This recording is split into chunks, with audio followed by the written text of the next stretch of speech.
Hey guys, it's Alicia with WTI, and this is the Hayden fan clutch.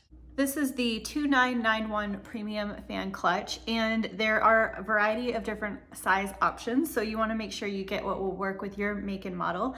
We got this to install into a 2004 Land Rover Discovery 2 with an aftermarket fan, and installing the fan assembly onto the clutch was very simple, and also installing this into the engine was a simple process as well. The clutch itself is very durable and made from extremely strong material, so it's going to last a really long time.